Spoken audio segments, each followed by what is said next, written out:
સુરતમાં બાળકના મોત બાદ ગંભીર આક્ષેપ કરવામાં આવ્યા। સિવિલ હોસ્પિટલમાં 7 વર્ષના બાળકનું મોત થયું। તાવ આવ્યા બાદ સારવાર દરમિયાન ઇન્જેક્શનના ઓવરડોઝથી મોત થયાનો આક્ષેપ।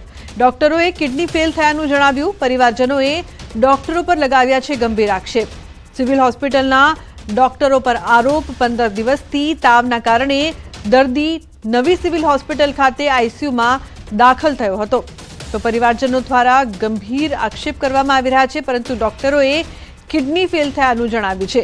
ઇન્જેક્શનના ઓવરડોઝથી મોતનો આક્ષેપ।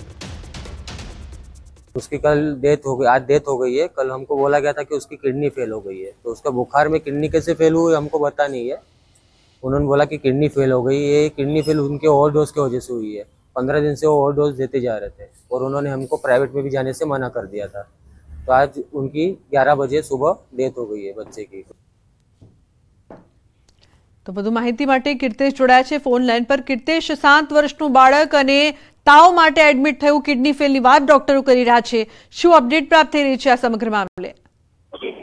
બિલકુલ, દક્ષિણ ગુજરાતની સૌથી મોટી ગણાતી નવી સિવિલ હોસ્પિટલ ફરી એક વખત વિવાદમાં આવી છે। આ વખતે 7 વર્ષના બાળકનું કિડની ફેલ થતા બાળકનું મોત થયા હોવાનું સિવિલના તબીબો જણાવી રહ્યા છે। ખાસ કરીને પાંડેસરા વિસ્તારના 7 વર્ષીય બાળકને છેલ્લા 15 દિવસથી તાવ આવતા સુરત નવી સિવિલ હોસ્પિટલના આઈસીયુમાં દાખલ કરવામાં આવ્યો હતો।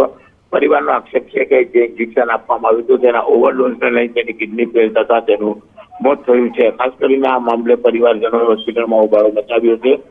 જોકે સમગ્ર ઘટનાની જાણ થતા પોલીસ પણ તાત્કાલિક હોસ્પિટલ ખાતે પહોંચી છે અને આ મામલે તપાસ શરૂ કરી છે।